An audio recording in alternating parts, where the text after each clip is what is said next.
বলুন মহারাজ, কি বহিত করেছেন এই রাজসভার আয়োজন? ওরে ওরে আমার মন্ত্রী সেনাপতিগণ, ওরে আমার মন্ত্রী সেনাপতিগণ, তোমরা হয়তো জানো না যে স্বর্গ রাজ্যে শনিদেব ও লক্ষ্মী দেবীর মধ্যে হয়েছে তুমুল কলহের সৃষ্টি। আর তাদের এই কলহ সৃষ্টির কারণ হলো যে এই স্বর্গ মর্ত পাতাল ত্রিভুবন মাঝে কে সকল শ্রেষ্ঠ, শনি না লক্ষ্মী? তাই তো তারা নিজেরা বিচার করতে না পেরে আজ এই সুপ্রভাতে এখনই বিচার চাইতে ছুটে আসবেন এই রাজসভায়। তাই যাও যাও ওরা বলছে সেনাপতিগণ, শিগগির দুইখানি আসন নিয়ে এসো।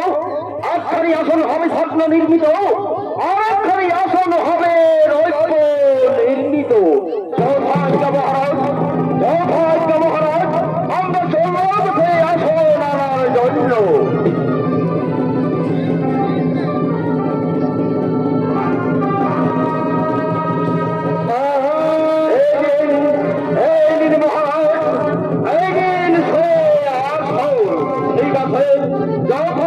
রেখে দাও এইদিকে এইদিকে, সঙ্গে সঙ্গে স্বর্গ রাজ্য হবে শনিদেব লক্ষ্মী দেবী বিচার নিতে ছুটে চলেছেন শ্রী রাজসভায়।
চরণে ওগো লক্ষ্মী মাতা, বলো বলো কি রাজন, এই স্বর্গ মর্ত পাতাল ত্রিভুবন মাঝে কে সকল শ্রেষ্ঠ, শনি না আমি?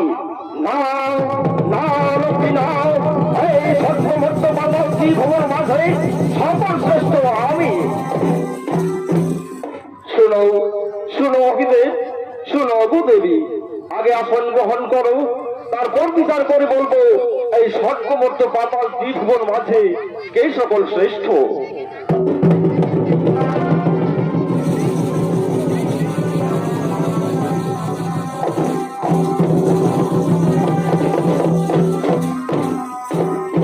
বলো বলো কি রাজন, স্বর্গ রাজ্য হতে বিচার চাইতে ছুটে এসেছি এই মর্ম থামিয়ে, তার বিলম্ব না করে এখন বলো কি রাজন, এই স্বর্গ মর্ত পাতাল ত্রিভুবন মাঝে কে সকল শ্রেষ্ঠ?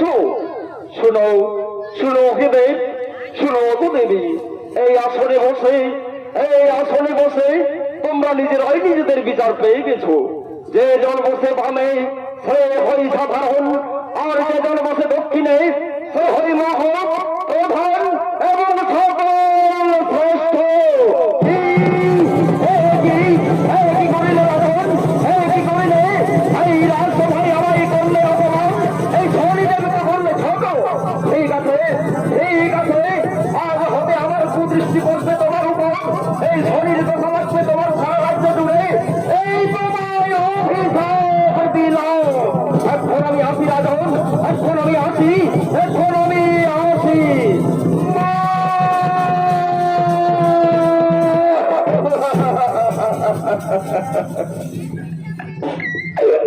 মা মা গো, রক্ষা করো মা, আমায় আমায় তুমি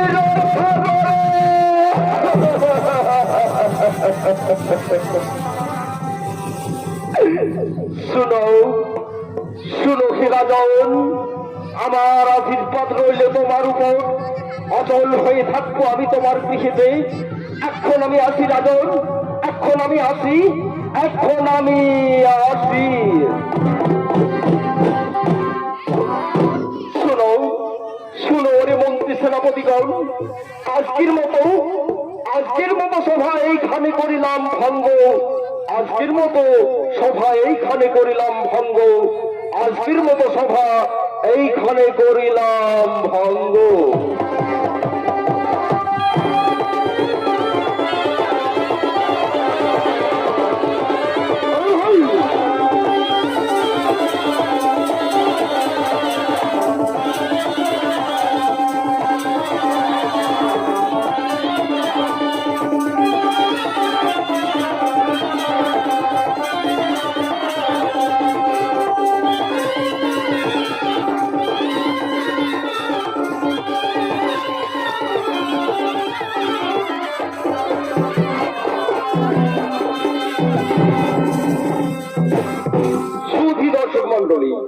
এইদিকে শনির কুদৃষ্টি পড়ল রাজার উপর।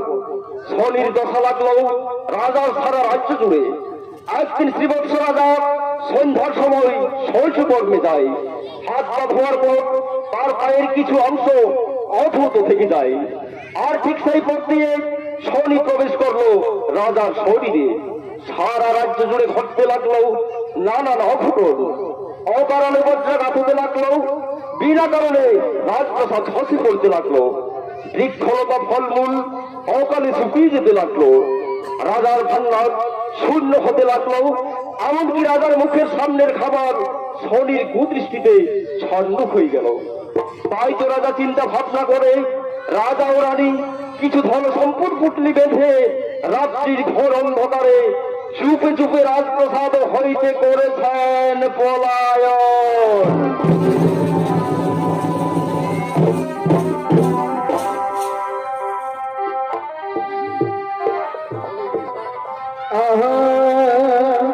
অবিধি কলমে নাই কালি, আমার পালে ভাই এই কি লিখে ছিলি রে, কলমে নাই কালি রে, অবিধি কলমে নাই কালি রে।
চিন্তামণি, চিন্তামণি, আজ আজ আমার জন্যই তোমাকে এত দুঃখ কষ্ট সহ্য করতে হচ্ছে। এত কষ্ট তুমি সহ্য করতে পারবে না। তাই এক কাজ করো, চিন্তামণি, তুমি তোমার বাবার বাড়ি চলে যাও। আমি পুরুষ মানুষ, যেদিকে চোখ যাবে সেই দিকেই চলে যাব। খাই বা না খাই, যেখানে রাত্রি হবে সেইখানে রাত্রি পোহাবো। না না স্বামী, তা হয় না স্বামী। অগ্নিকে সাক্ষী রেখে তোমাকে আমি প্রতিরূপী বরণ করেছি। তাই তো এই মহা বিপদের দিনে তোমাকে একা ফেলে আমি কোথাও যাব না স্বামী, আমি কোথাও যাব না। কিন্তু স্বামী, এই ঘোর অন্ধকারে এই বনের মধ্যে কোথায় যাবে? চিন্তামণি, এই ঘোর অন্ধকারে বনের ওই প্রান্তে রাত্রি যাপন করব। আর ভোর না হতেই সেখান থেকে রাজ্য ছেড়ে পালিয়ে যাব, যেন কেউ দেখতে না পায়। কিন্তু দেখেছো চিন্তা, বনের মধ্যে এক ভয়ঙ্কর নদী। হয়তো শোনা যাচ্ছে জলের কলকল শব্দ। তাই তো কি করি এখন? কে নদীর ওপারে নিয়ে যাবে? কাউকে তো দেখতে পাচ্ছি না। কে আছে?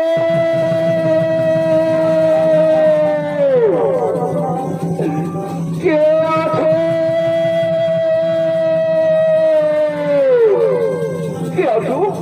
কে আছো ভাই? দয়া করে মোদের একটু ওপারে নিয়ে চলো। কে আছো?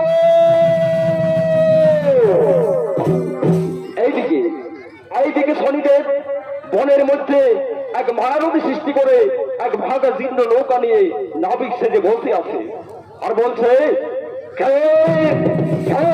রাত্রিতে নদী ঘাটে চিৎকার করছে, আর কি মারবে তাকে, কার রমণীকে নিয়ে পালিয়ে যাচ্ছে, মারবে তাকে, মার।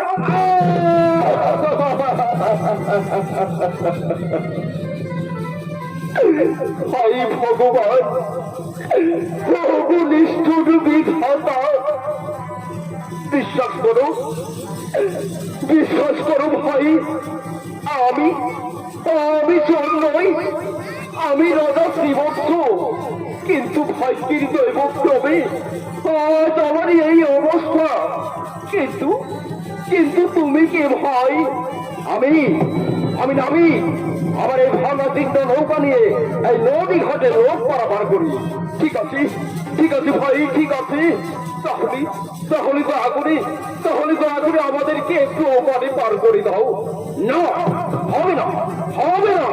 তোমরা দুজন আর তোমাদের এই এতগুলো মালপত্র আমি একসঙ্গে পার করতে পারবো না। হয় তোমরা আগে চলো, কিংবা তোমাদের এই মালপত্রগুলো আমার নৌকোতে চাপিয়ে দাও। ঠিক আছে ভাই, ঠিক আছে, তাই হবে।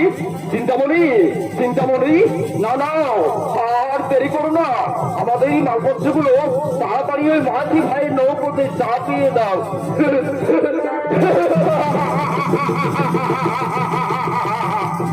ও হেরাজন, মনুষ্য হইয়া করেছ দেবতাদের উপর ছোট বড় বিচার, রাজসভায় আমাকে করেছে অপমান, এই শনিদেবকে করেছে ছোট।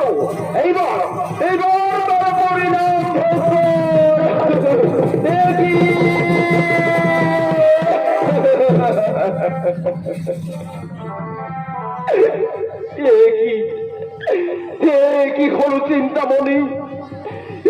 কি হলো চিন্তামণি, আমাদের সমস্ত ধন সম্পদ নিয়ে ওই মাঝি ভাই যে চোখের নিমেষে পালিয়ে গেল। আর এই যে নদী কিছুক্ষণ আগে কানাই জলপূর্ণ হয়ে কল শব্দে বইতেছিল, সেই নদীর জলে সঙ্গে সঙ্গে শুকিয়ে গেল কেন? তাহলে কে ছিল ওই মাঝি ভাই? কে মোদের সঙ্গে এভাবে প্রতারণা করে মোদের সব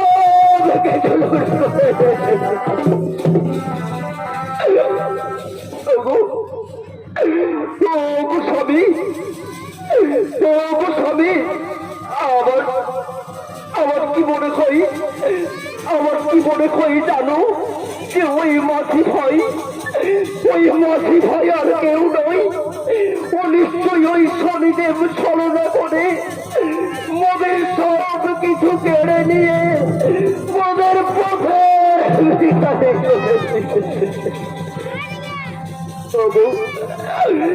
ওগো নিষ্ঠুর বিধাতা, ওগো দয়াল ঠাকুর, এ তুমি মোদের কপালে কি লিখেছিলে ঠাকুর? এ তুমি মোদের কপালে কি লিখেছিলে?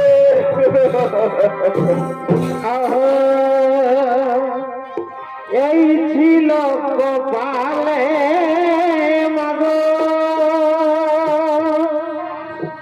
এই ছিল কপালে, আরে ভাই, এই ছিল কপালে মাগো,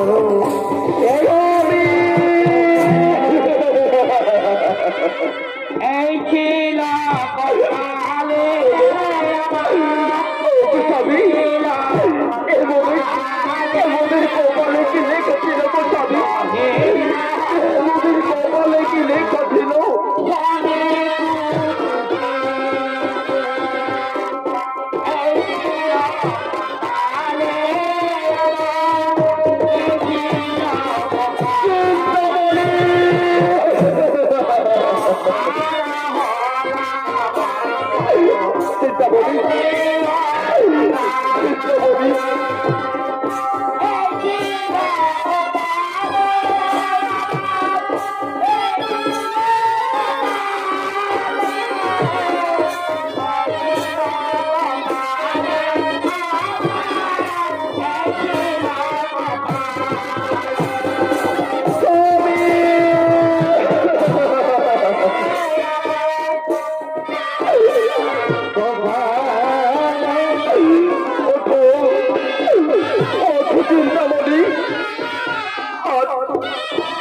তুমি চোখের জল ফেলো না, চোখের জল মুছে ফেলো। যেমন করেই হোক, আমি তোমার মুখে হাসি ফোটাবো চিন্তা মনি। যেমন করেই হোক, আমি তোমার মুখে হাসি ফোটাবো।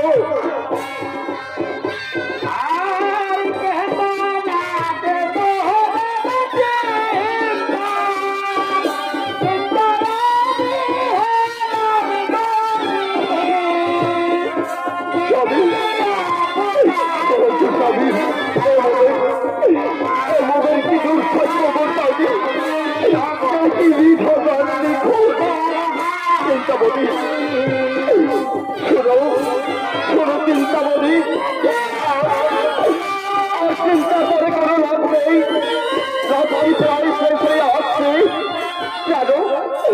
যেন কেউ দেখতে না পাই, তার আগেই ভোট বেলায় বিদায় নেব। এই জন্মভূমি, এই মাতৃভূমির মাটি ছেড়ে চলে যাব। বিদায় ওগো জন্মভূমি, বিদায় ওগো দেশের মাটি, ওগো বসুন্ধরা, ওগো জন্মভূমি। ওম জননী জন্মভূমিশ্চ সদ্গতোপি গরীয়সি। বিদায় ওগো জন্মভূমি, বিদায় ওগো দেশের মাটি, ওগো ধরিত্রী মাতা বসুন্ধরা। বিদায়।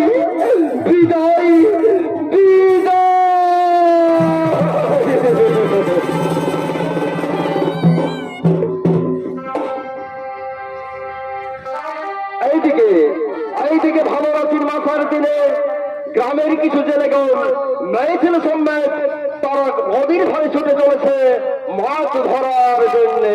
সঙ্গে আছে জাল, পলই, খেলা জাল, কোদালি। তারা নদী থেকে মাছ ধরে ঘুরে বেড়ার জন্য ছুটে আসে নদীর তীরে।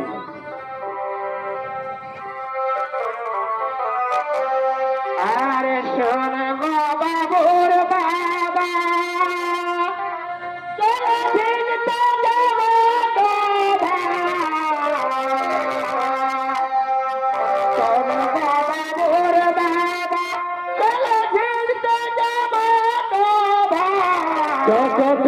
বুঝাচ্ছি মজাটা বড়টা মজাটা হুজুতি আছে তুই চল কেমন তুই ঝিঝবি সেটা দেখব এমারি ভাইয়া আমাকে কম মনে করেছি পাহাড় গোলা বিড়ি ছেলে বটি কমর বাজাটা বাঁধির মতো সমান কাজ করবি চল চল কত দেখবি আমার তো বাঁধিবার কায়দা করছো আরে তো ভাজি টেনে আসবো আমরা চেঙ্গড়াইশো আরে তো ভাজি টেনে আসবো চেঙ্গড়াইশো সকলে খায় না বাবুর বাবা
বলি সত্যি